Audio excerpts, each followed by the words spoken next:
Right. If you're going after Officer Harris, you're either racist or sexist or ableist. Right. So they will use ableist. Yeah, because she's a retard. She's literally retarded.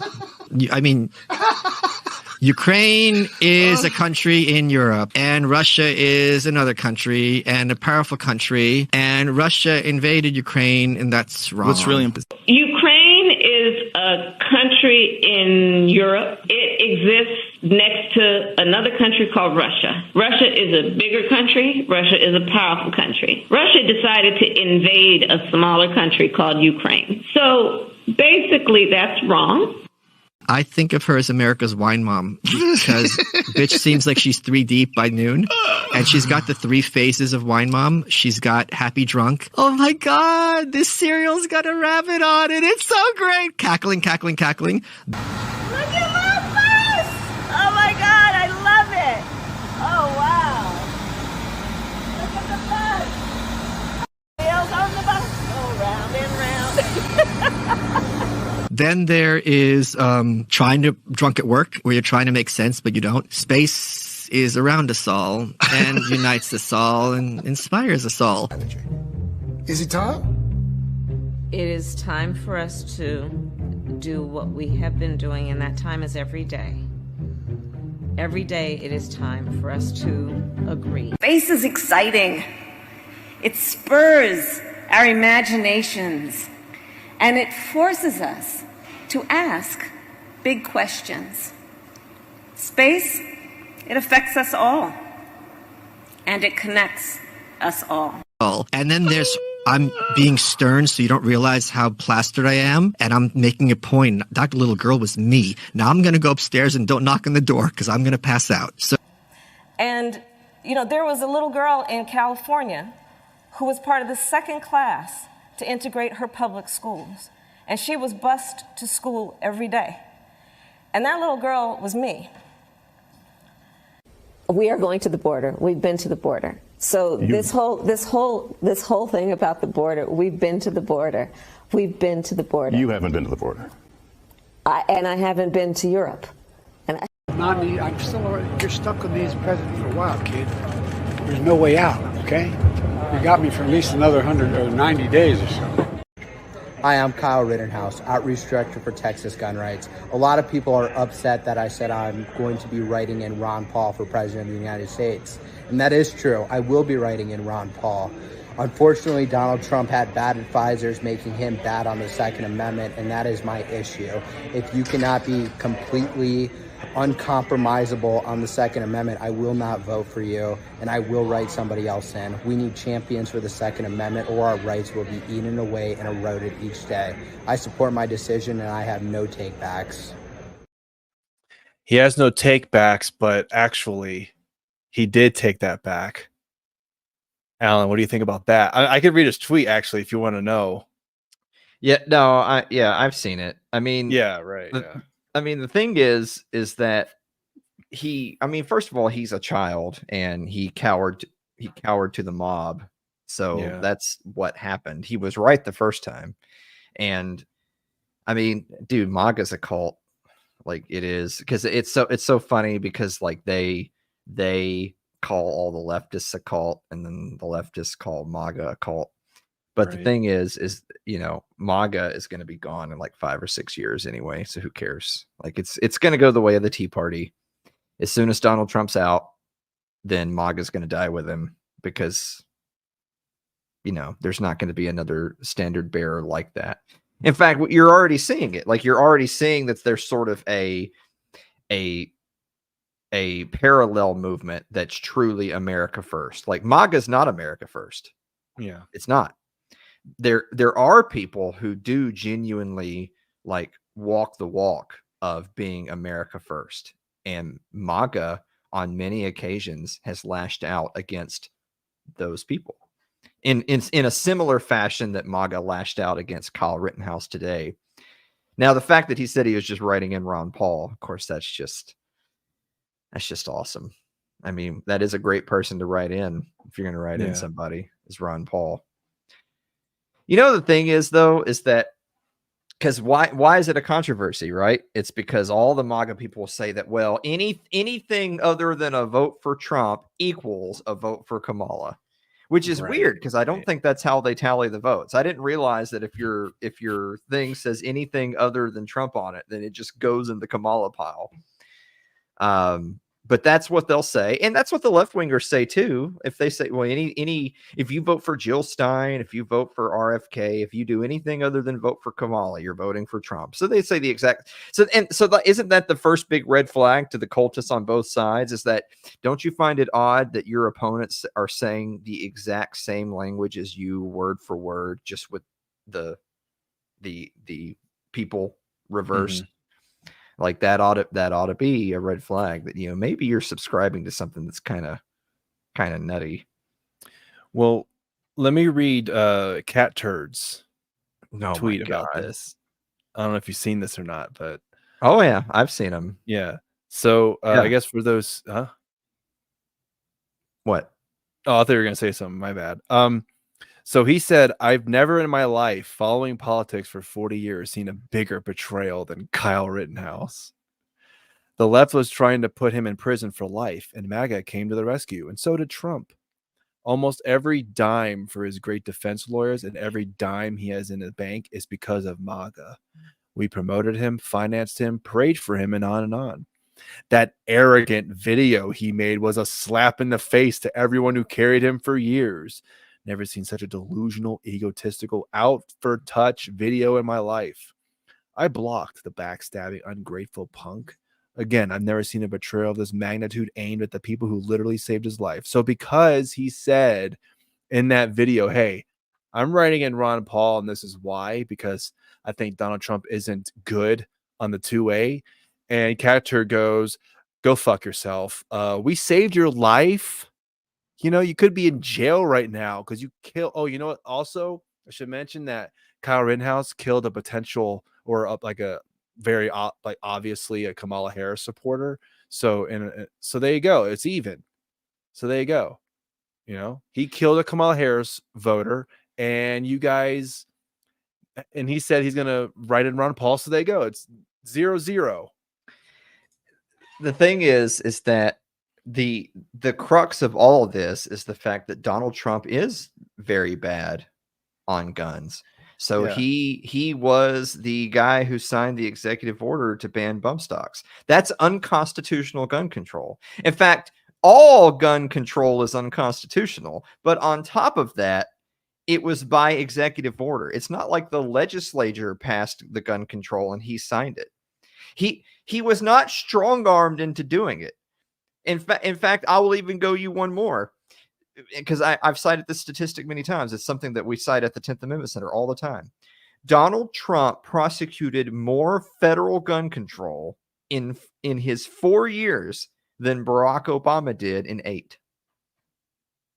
Wow. He's bad on, he's not misled. Because that's the thing too, is that, and I know Rittenhouse said this, and I know that he was trying to make a point, but it's time to get over that stuff.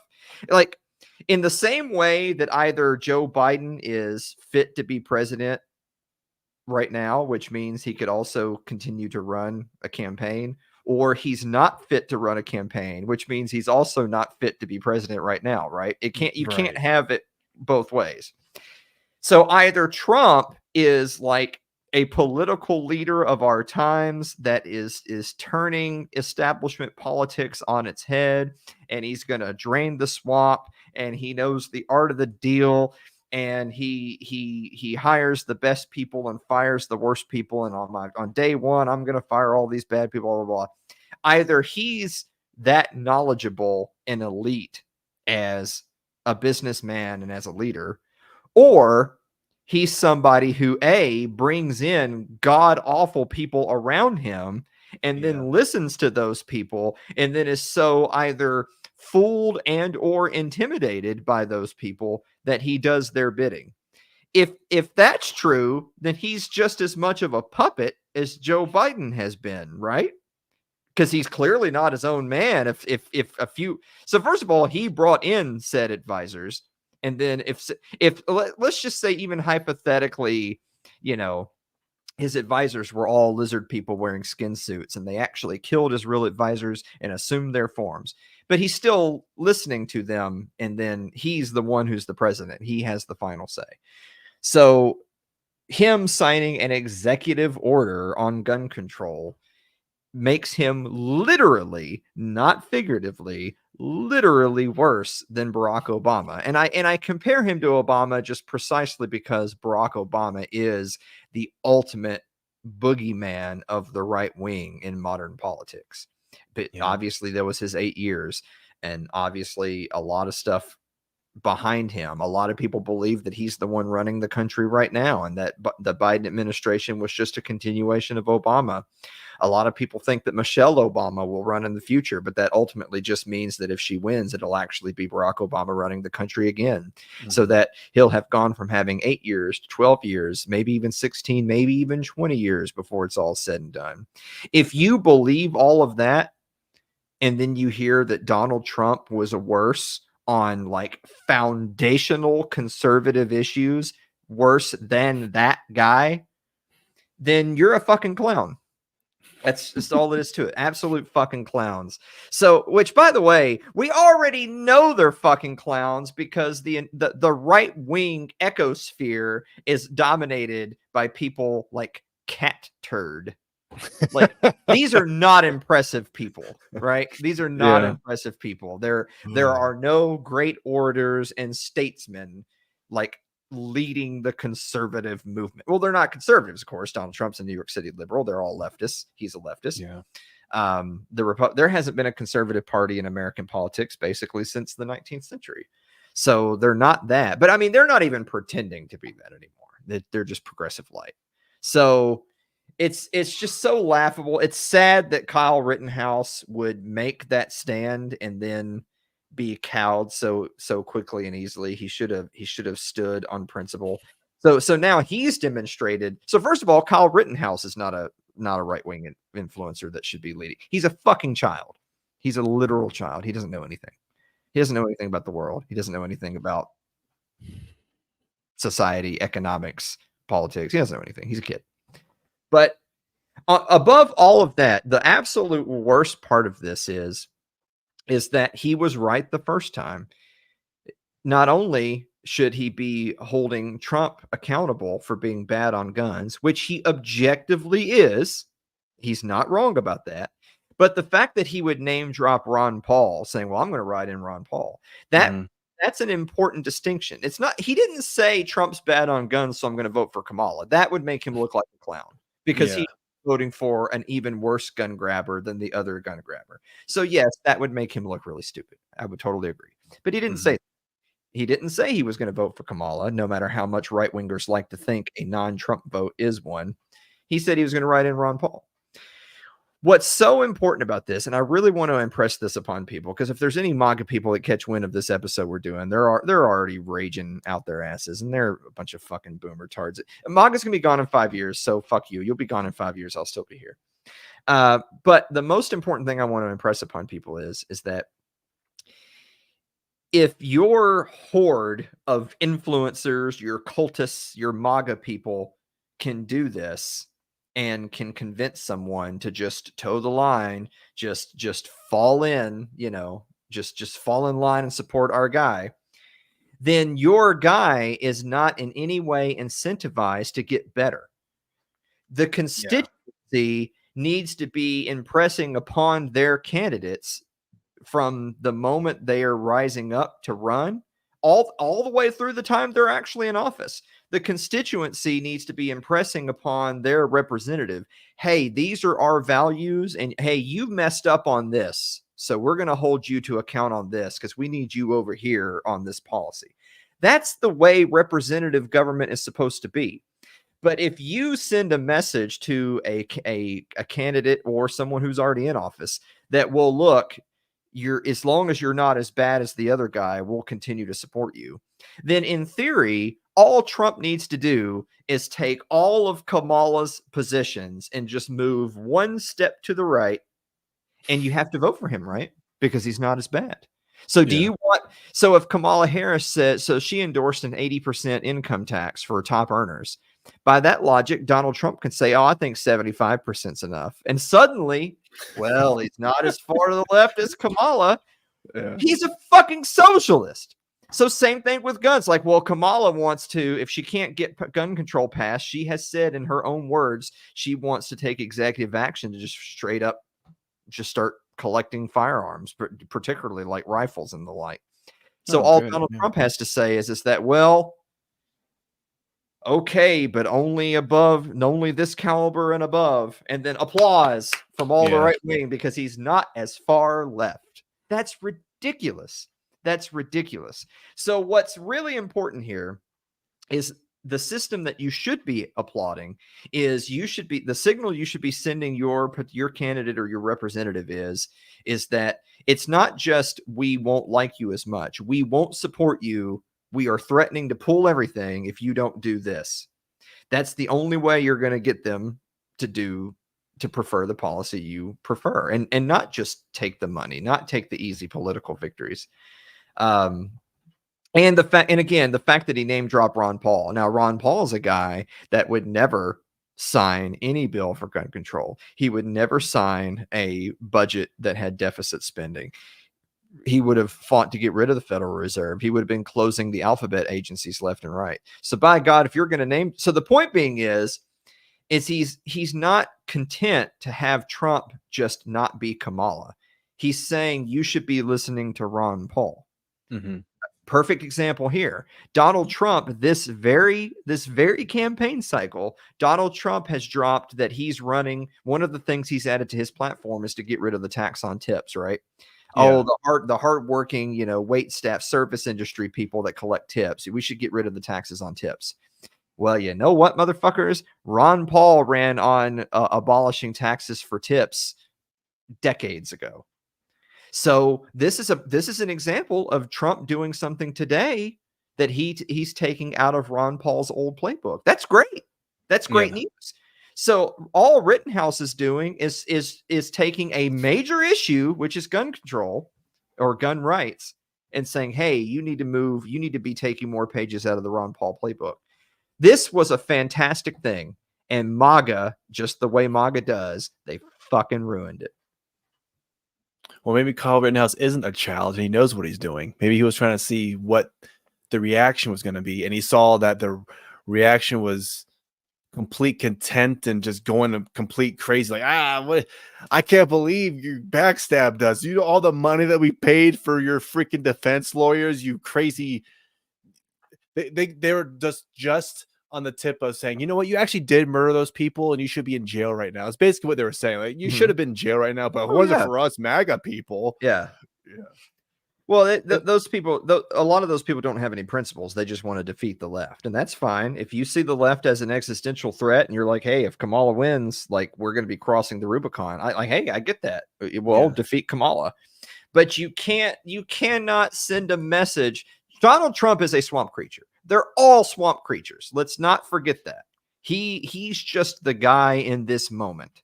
It'll be a different guy next time and another guy after that. He's just the guy in this moment. He is not someone to be worshipped. If you were, God forbid, you were a Christian conservative, you should be far from idolizing a man like Donald Trump, who absolutely abhors everything about your principles. He does not represent your principles at all. He's just the man in this moment. And he's the guy who's, on the pedestal. He's in the fight to defeat Kamala Harris. Okay, whatever. That may be true. You cannot send a signal to these swamp creatures that as long as they're just a little bit less bad, they will have your undying support.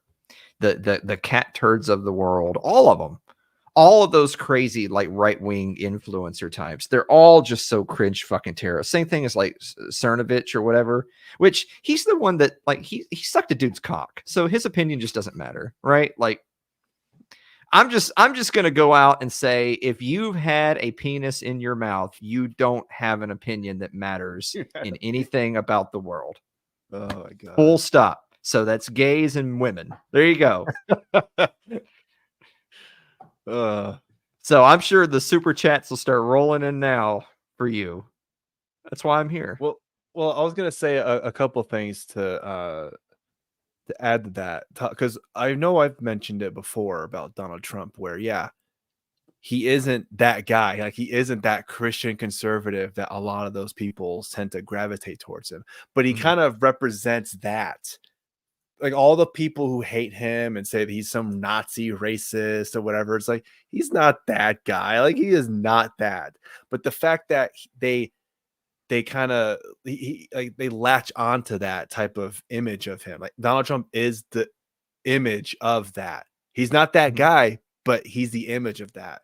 And so that's why a lot of people, I mean, they can't be that dumb to know that, yeah, I'm this religious guy or woman, and I know Donald Trump, I know he doesn't go to church every Sunday. Are you crazy? Like, we know he doesn't do that, right? It's like the way that Dave Chappelle had summed it up all the way back when Trump first got elected in 2016, when he went on SNL and he had said that that what makes Trump so intriguing and the reason why so many people in flyover country support him is that he, like, there's the house, there's the talking about the White House, but there's the house where all that shit is going on.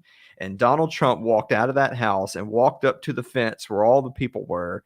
And he said, that house back there, all the sick, twisted, evil, corrupt shit that you think is going on in there is totally true. Yeah. And then he just walked right back in the fucking house because he's one of them. Yeah, right. But it's true that he exposed it. Now the others hate him because he's exposing them. That's why they hate him, because it's political infighting amongst the elite. And that could be entertaining to watch, but he is one of them. So that's why what's way more important is what's going to happen next. Like, do I hope that Trump wins over Kamala? Of course. Of course. If with those options, of course I hope Trump wins and Kamala doesn't. But that will be his second term, right?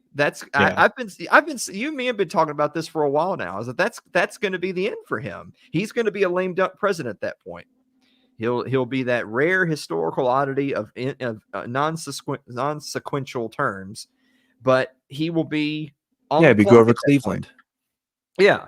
So at that moment in time, the question will be, what's going to happen with the GOP? Is the GOP, like, where's this GOP civil war going to go? What is the, for better or worse, right-wing political party going to look like in another 2 to 4 years? Who's going to be its standard bearer then? Is it going to go back to being a bunch of West Coast Straussians or a bunch of neocon pieces of shit? Are they going to be still fighting tooth and nail to get more wars, to send more, they want to go to Iran? What they want to go to Taiwan? What do they want to do next? That's what those people want to do. Are they going to retake control of the GOP? Because it won't be MAGA, because MAGA is Trump, and when Trump is gone, MAGA is going to fade away. Now that doesn't mean they have to they all just go tear up their voter cards. Hopefully something else better evolves from this. Maybe something that is genuinely America first springs from the ashes of MAGA like a phoenix. And maybe it has a leader that is genuinely America first and genuinely has conservative principles.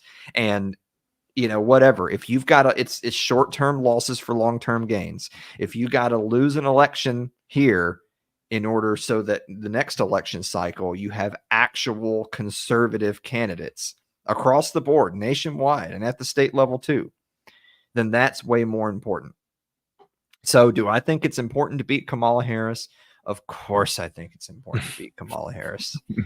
But what's the point of beating Kamala Harris if another election cycle down the road, the great victory is you just get, Kamala Harris light? And again, just the fact that we're even talking about Rittenhouse at all, the only street cred he has at all, other than obviously the event he was associated with, is guns, is 2A. Yeah. And that is something Trump's really bad on. So why are they so complacent? I guess that's the thing that I don't understand, is that if you're someone who is a Donald Trump supporter because you want him to win over Kamala, that's fine. If you're a Donald Trump supporter because you think he genuinely could be a redeemable political candidate, but you admit that there's area for improvement, that's fine.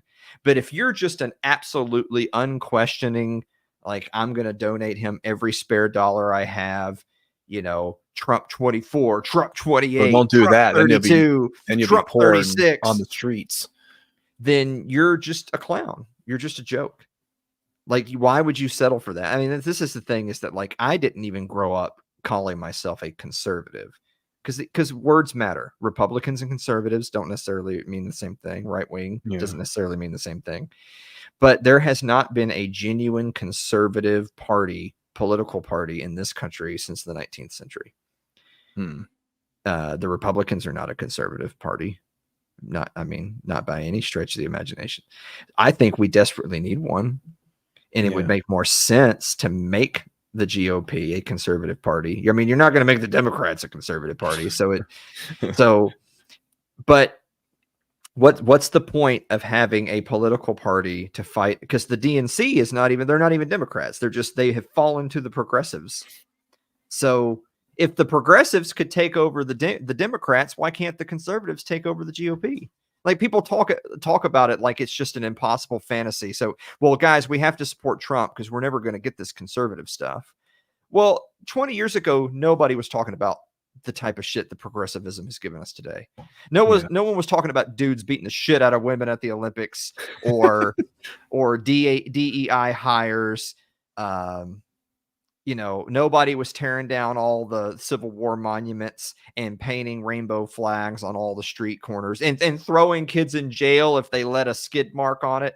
That wasn't happening back then. The progressives worked to take that vehicle over and then control it. But they also took over institutions. They took over big tech in Silicon Valley. They control social media. They control the corporate press. So, are you telling me that it's impossible for conservatives to do that, or they're just weak and lazy and the progressives got some more spirit? I mean, God forbid you give it a try. I don't know. Well, I have some good news. P. Fletch 83 sent $5. I guess Alan Mosley was right. Here's $5. There you go. So that's $5 towards Nico's espresso machine. Yeah, there you go. Thanks, P. Fletch 83. Really appreciate that. So let me read another tweet from another conservative Republican. No, they're not guy, conservatives. Whatever. They're not conservatives. Don't call them that.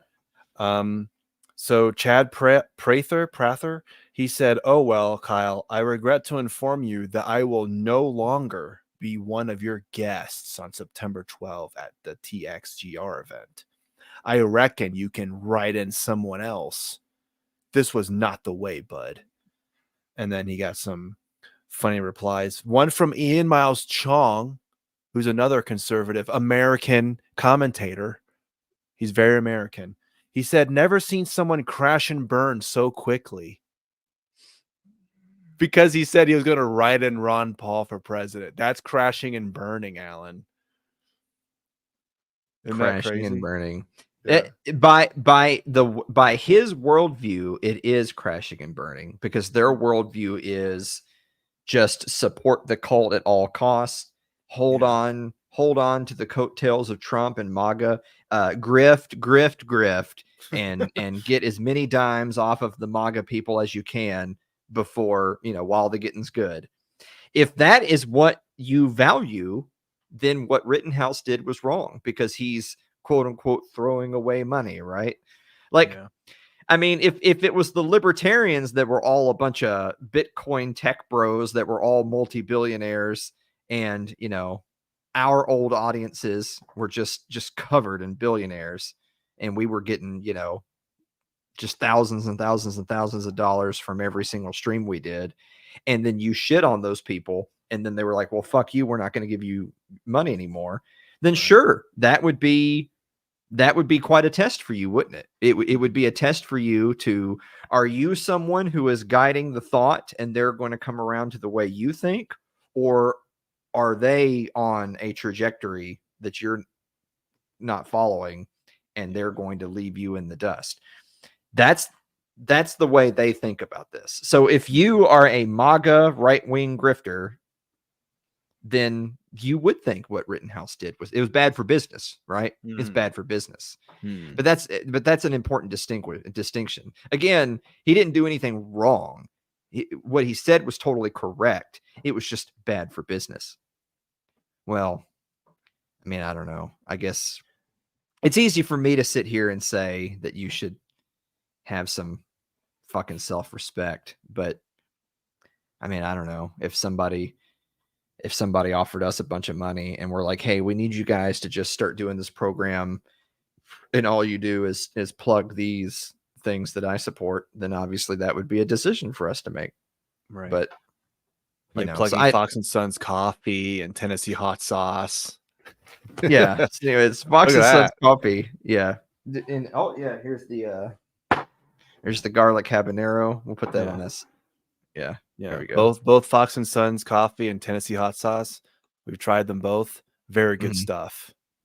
So So Tennessee hot sauce jerky is fucking amazing. Have you had the jerky? I haven't had that yet. Yeah, I need to try that. He has the poblano jalapeno jerky. It's legit really good, and it's surprisingly inexpensive too. Like jerky can get up there. Oh, his was pretty cheap, and it was really like crazy good. I mean, I wish the bags were bigger, but that's just because I'm a fat fuck. You know, it's not like they're probably the right size. Well, what promo code can you use to get a discount on those items? So, for Fox and Sons coffee, you go to foxandsons.com and use promo code It's Too Late. All one word, It's Too Late. Oh. For tnhotsauceco.com, you use ITL. Oh, there you go. What do you get? What discount do you get? I don't know. They probably just get your social security and your credit card and your address and your first child. Yeah. Yeah. Well, for Tennessee Hot Sauce Company, tnhotsauceco.com, it's 10%, I think. For Fox and Sons, it's 18% off your orders of something like $24.99 or something. And this, I mean, like it's genuinely amazing. Like I will say in all seriousness, like I know that they're a paid sponsor, so you're like, oh, you're just a fucking grifter too, and you'd be right. But I will also say, like, I actually am totally honest about this. I don't even fucking drink coffee. Steve knows this. Steve's like, this motherfucker is like my top bean peddler, and he doesn't even drink coffee. But I have a lot of friends that are like coffee snobs, right? Yeah. And they all tell me, wow, Fox and Sons coffee is like legit good. So if the coffee snob, like when I say coffee snobs, I'm talking about people who like they would rather paint the sidewalk with their fucking brains than go to a Starbucks or something, right? Like it must be primo coffee or they will not sip it. And they like Fox and Sons coffee. So I think that's a pretty big endorsement. Yeah, we're coffee drinkers over here. So if he ever wants to reach out, we'll grift. We'll grift the coffee. Okay. So yeah, well he knows that whenever I go out in public and make appearances, like I'm contractually required to sell my coffee on other people's programs. The next time I go on Tom Woods, but Tom, what do you think about coffee? Big coffee drinker? Right, yeah. And he'll be like, I'm sorry, what? Like, let me tell you about Fox and Sons coffee. I wonder what actually I'm gonna do that. I wonder what Tom's gonna say. I'm gonna just start doing a commercial on his show. It's like, I know about this coffee company. It's called Fox and Sons Coffee, and it's really good. If you use promo code It's Too Late, all one word, It's Too Late, you'll get 18% off orders over $35. They have so many different blends too. Like he puts a lot of work into sourcing all this crazy stuff. I just like the way it smells. Honestly, coffee does smell good. I don't care what anyone says. Yeah, he has the patented sniff hole technology. That. So you squeeze it and the air comes out. It's like every single time I pick up a bag and just slam it on my desk like that, it just starts to oh, it's just great. Yeah. These are literally potpourri to me, but I enjoy it. Well, so moving off of the coffee here, I'll read what Kyle Rittenhouse said. To get back on track here. Kyle Rittenhouse, then, like I said at the beginning, he kind of backtracked. Well, he cucked out. Yeah. So he said, over the past 12 hours, I've had a series of productive conversations with members of the Trump's team. and I am confident he will be the strong ally gun owners need to defend our Second Amendment rights. My comments made last night were ill-informed and unproductive.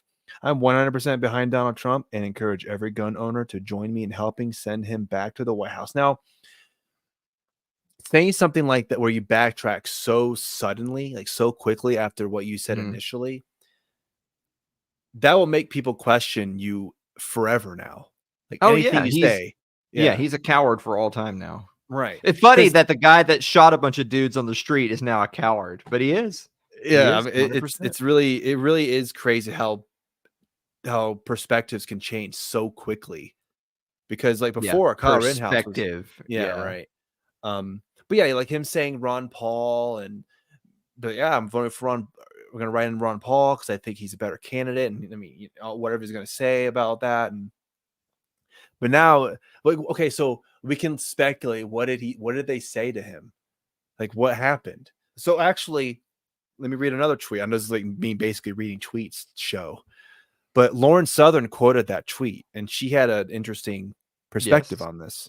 She said, I had hundreds of people telling me Kyle sold out to go anti-Trump, that there's big money in supporting Ron Paul for some reason.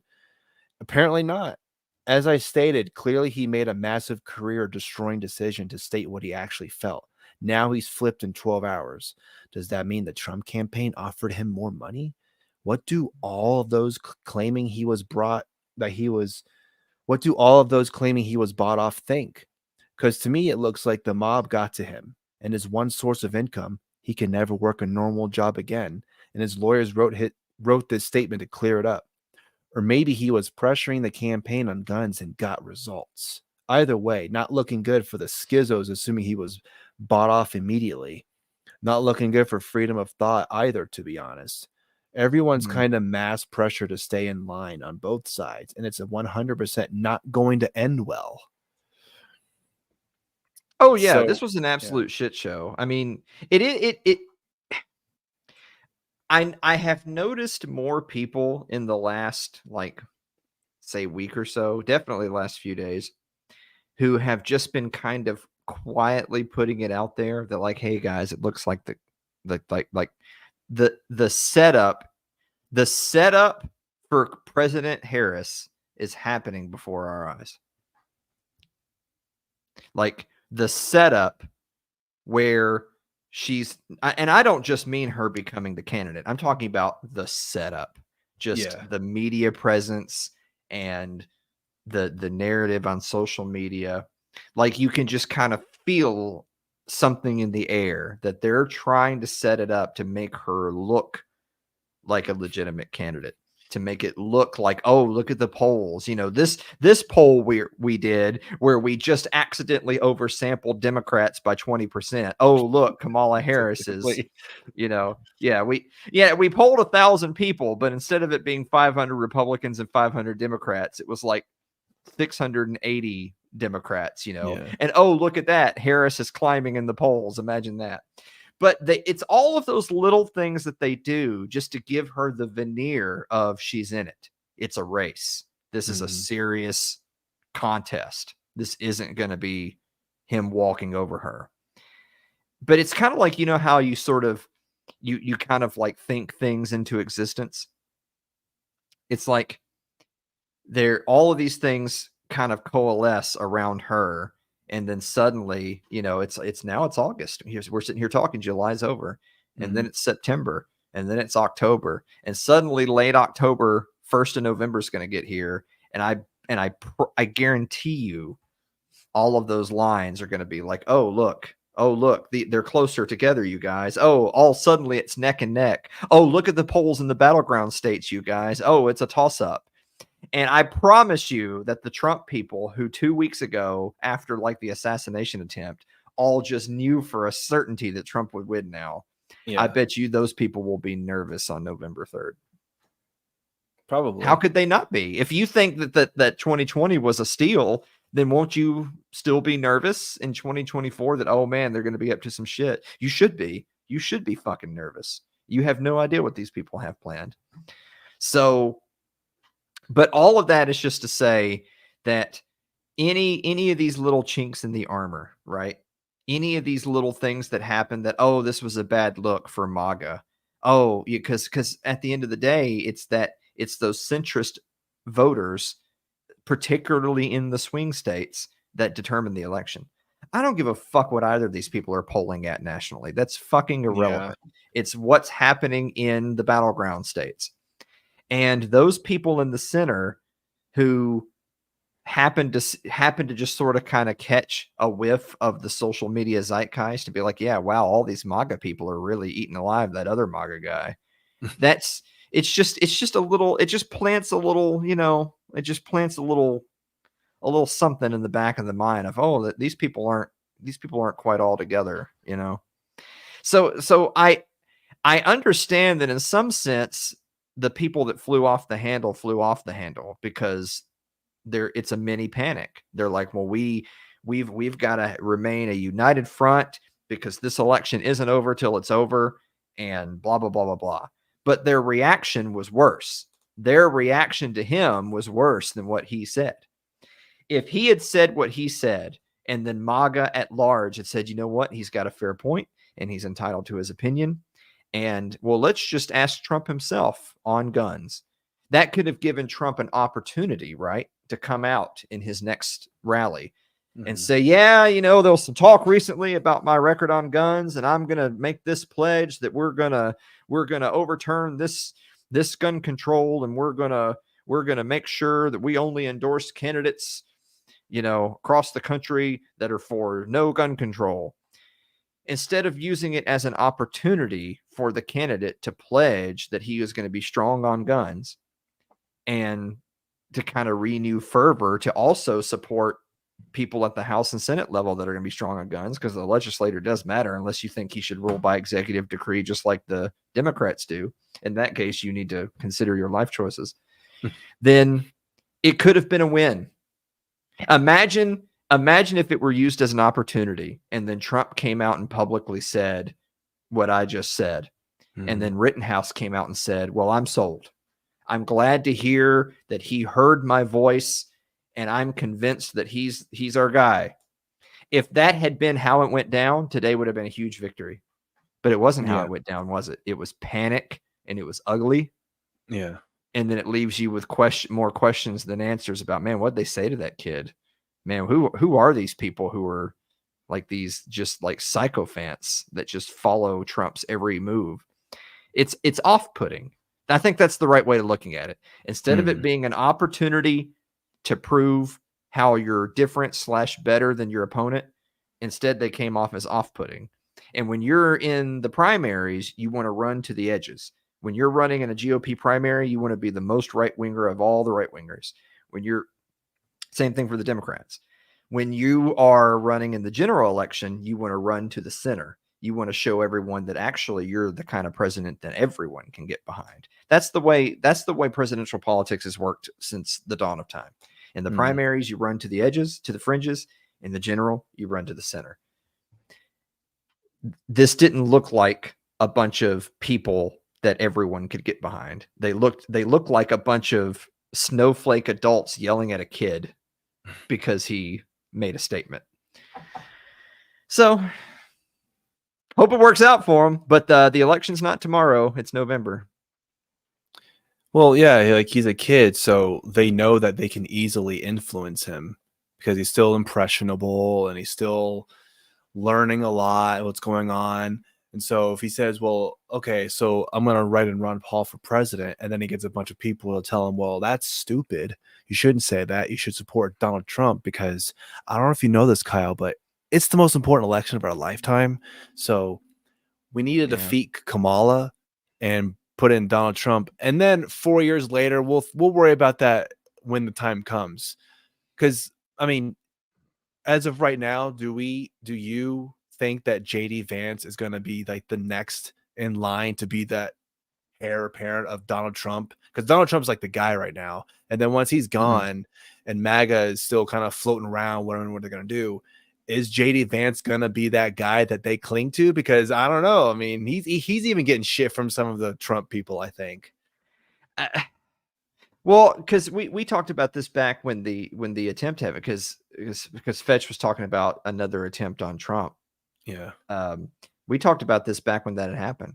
If that bullet had splattered Trump's brains across the backdrop there, I bet you would have wound up going to the GOP convention where they would have nominated somebody on the floor, and it would have been someone like a fucking Nikki Haley. That's what would have happened.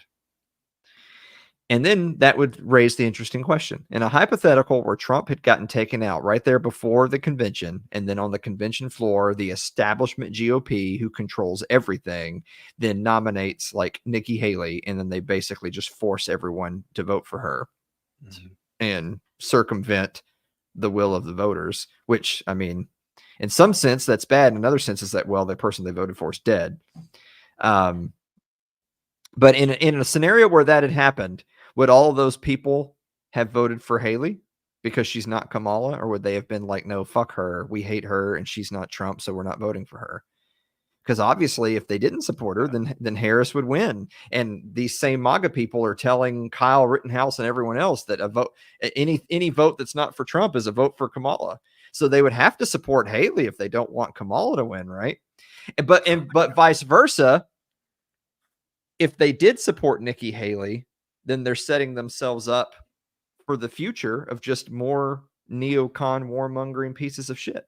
So we would be right back to square one with the hypothetical questions of, should they just vote for the candidate because they're not Kamala Harris, or should they tell the candidate, well, you need to do what we want, or we're going to not support you, because that's the way representative democracy is supposed to work. But I'm just using Nikki Haley as the example candidate as opposed to Donald Trump. But in my opinion, your answer should be the same. You should have the same opinion about how it works, regardless of whether it was Haley or Trump. Trump's way better than Nikki Haley. I'm just using it as the example of, if Trump did get shot and they had nominated someone like her, how would you handle the situation? If your opinion is that, well, fuck her, we're not going to support somebody that doesn't represent us. They have to represent our policy preferences, or they can pound sand. Then why are you not applying that same logic to Donald Trump?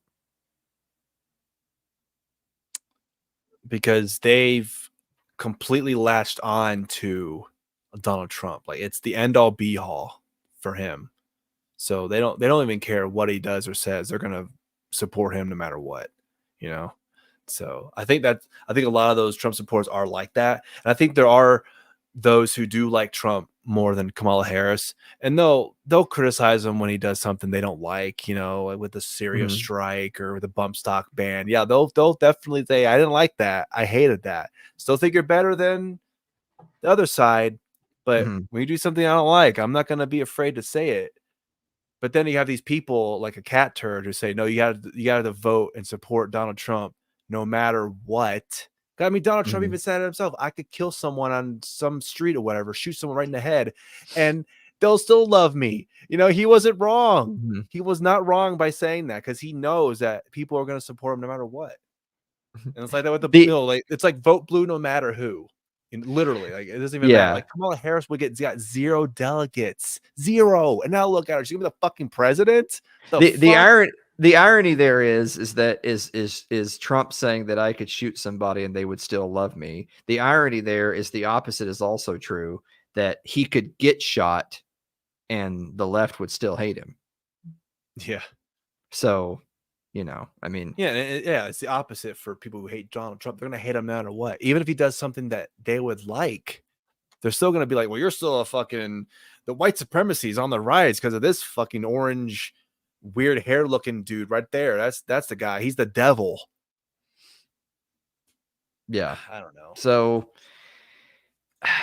it's just, again, it's just important to remind people, though, that as we're sitting here discussing this, it's August 2nd, and there's still a lot can happen between now and November. Yeah. They haven't even had any debates with actual Kamala. I mean, Kamala's not technically the nominee yet.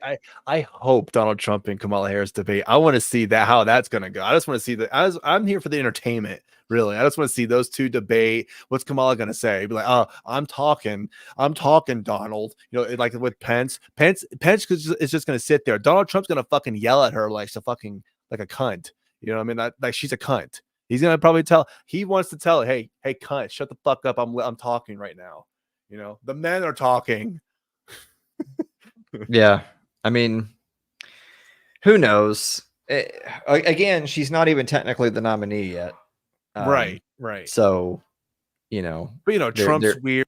Donald Trump's weird, and Kamala. What's the thing they're calling Kamala? They're saying that she's there's some word that they've latched onto her. I can't fucking remember it now, but they're saying, oh, she's this. You know, like because they're calling Trump and Trump supporters weird, which is like. That's all you got? Weird. And then with Kamala, oh fuck, I wish I knew what word it was. Damn it. But they're saying that she's like, it's like not based, but they're calling her some word. Huh? Oh, brat, right. Thanks, voice over there. Yeah. Yeah, they're calling her brat. Like, what? Kamala is brat? Is that gonna be her slogan if she is become the nominee? They're gonna call her brat? Hey, Kamala is brat. Vote for her because she's a brat. I mean, first of all, who's they? Who's the they in this particular context? Because again, the Kamala lovers. So the white men for Harris. Swing voters in the middle of the political paradigm don't use that language. So I don't know who they're marketing that to. Yeah. Like they're trying really hard to market that to like fucking Zoomers. How many of the Zoomers can even fucking vote? How many of Zoomers will vote? Like 7 Zoomers are gonna go vote. We got Megan Thee Stallion freaking twerking her ass up on stage, trying to rile up the crowd. Hey, vote! Hey, come on, Kamala Harris for president. Everyone's like, yeah, whatever. Fucking Megan Thee Stallion. It's like Megan Thee Stallion's twerking up on stage, and Hulk Hogan's ripping his shirt off at the RNC. You know, it's just, man, what a world we live in, man. Whew, it's good stuff. Well, this is because I mean, there's been a lot of people. This is a whole other conversation for another day, not on this episode. There's a lot of right-wing strategists who will say that look at what the left, like this conversation we're having right now. Look at what the left wing is doing right now and using this Zoomer language and appealing to these specific demographics. This is me trying to be nice and not get you deplatformed to these particular demographics. There's a lot of right-wing people that say, don't try me, nigga. But there's a lot of right-wing strategists who would say that this is exactly what the Republicans should not do. Don't try to play the left-wing game of saying, look, you guys, we got a couple more % of the black vote. Fuck them. Oh, yeah, right. Yeah. What you need to get is all of the white vote. Because, yeah, right. Yeah. Because, I mean, A, they're the majority, and B, they actually vote. They actually vote. Like, I mean, like they actually go and vote themselves as opposed to vote harvest, ballot harvest. So there is a emerging group of people on the right wing, political strategists, who would say that in so much that the Republicans have tried to get more minority vote, and even if they've succeeded, like Trump has gotten more black and Hispanic vote than his predecessors, and that's all well and good, but him getting a few more % of white Anglo-Saxon Protestant votes is a lot higher actual net people than getting another 5 or 10% of the black vote or the Hispanic vote. So don't do that. Don't use that fucking language. Don't try to meme and to TikTok to these fucking retards, these D students and all this shit. Fuck those people. Let them stay in their cities that are burning and let them melt in the ashes with them. You need to get the actual conservative voters. Yeah. You need to go to the states like Wisconsin, Michigan, Pennsylvania, Arizona. This last time around, Georgia.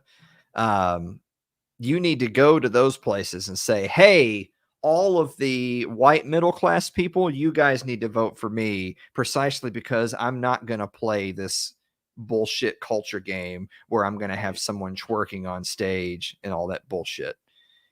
I want these voters. These are who the actual like middle America, salt of the earth American voters look like and sound like. I want the working class voters of that demographic. It's actually way more total votes, and those people vote with more consistency. They'll actually go vote.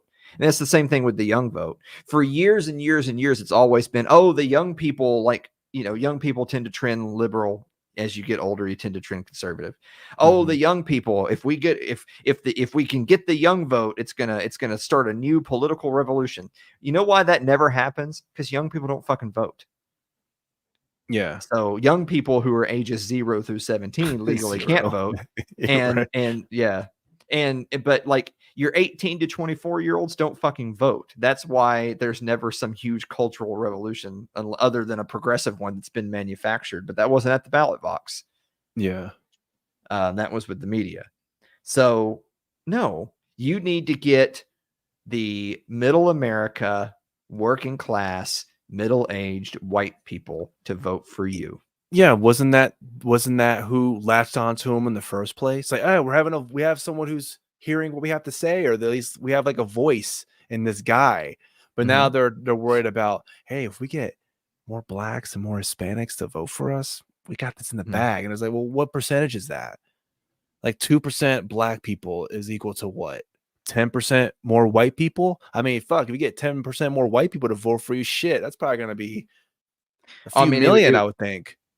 Yeah, I mean, it would be around at that point. Yeah. So again, and particularly in those states, like I promise you that in Pennsylvania, if you get a few more percent of the black vote, that means nothing. You get a few more percent of the white working class vote in Pennsylvania, you win the state.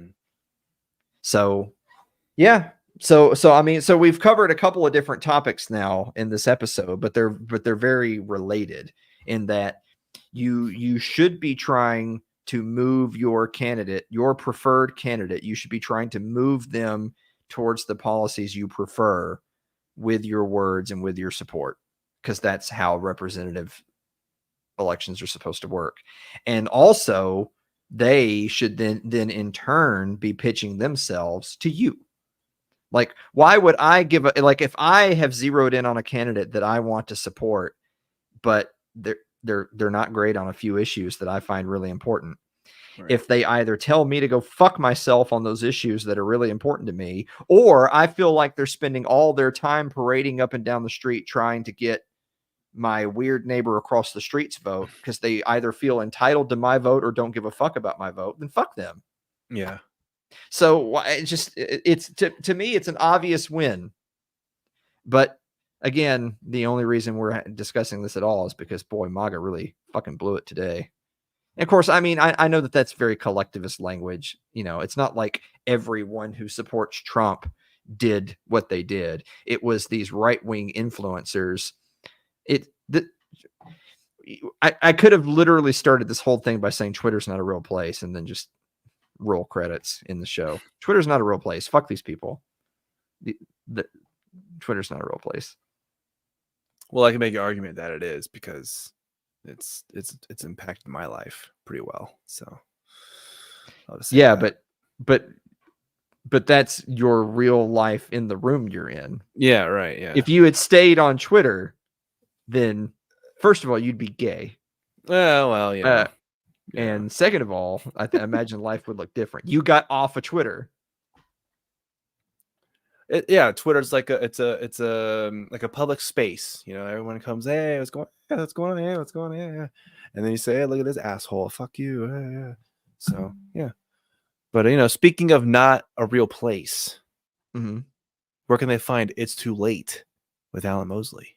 Well, It's Too Late with Alan Mosley is still a real thing. I mean, it won't be a year from September 1st unless we hit our fundraising goal, but right. People don't know about that yet. Oh yeah, right. But they can go to it's right there. Just go to Alan Mosley TV on Twitch, Twitter, X, YouTube, whatever. Just type in Alan Mosley TV. New episodes of It's Too Late with Alan Mosley, which is by the way a late night comedy show. Shane just has me come on here and raises my blood pressure. I don't even do this on It's Too Late anymore. We just do dumb shit on It's Too Late now. It's great. New episodes of It's Too Late, Wednesday nights at 9:00 Eastern time, as it has been for, we are now, today's the 2nd, right? Mm-hmm. Today's August, so it was 7, 14, 21, 28. We are T-minus 30 days. Wow. To the 7-year anniversary. Damn. 7-year. Jesus, man. Yeah, you can consider this show like a spin-off, I guess, if It's Too Late. Yeah. So I don't know if it's that guy. It's that guy that was on that one show. Yeah. But so say for example, someone wanted to watch a show, but they weren't able to catch it at night. But they woke up in the morning and they're gonna watch your show and they wanted to have a nice cup of coffee. Where can they buy some coffee? I don't know. I don't drink coffee, so. But where can someone go to get some coffee? They can go to Fox and Sons, which is foxandsons.com. If you use promo code It's Too Late, all one word, you get here. There you go. You just get that. Whatever that says. I know it's kind of broken off there. You only see half. Oh yeah, there you go. There it is. Fans of It's Too Late, use code ITL for 18% off orders, $34.99. Shipping's always free on orders of $40. That's Fox and Sons Coffee. You get it at foxandsons.com. Use promo code ITL. Well, there you go. And so if someone made some eggs or something, they wanted to put something on top of it, like some hot sauce, we're going to go to get some I don't have that in this scene. Jesus, we already did this. What's wrong with you? My God. We should be talking about the big week you had. We're out of time. The show's over. You don't have any hot sauce that you want to promote again? You turned like 40 this week, didn't you? You're an old man. Oh now. Yeah, that's right. Yeah, I turned 40. Yeah. Yeah. Yeah. I don't look 40, right? I look like I'm a freaking high schooler still. I mean, look at my face. Mm-hmm. Look at this. Look at that. Yeah. Yeah. Imagine how life has changed where, 20 years ago you'd say, dang it, I have a zit. And now you're like, oh, thank God I have a zit. So people will. I mean, yeah. I haven't died yet. Right.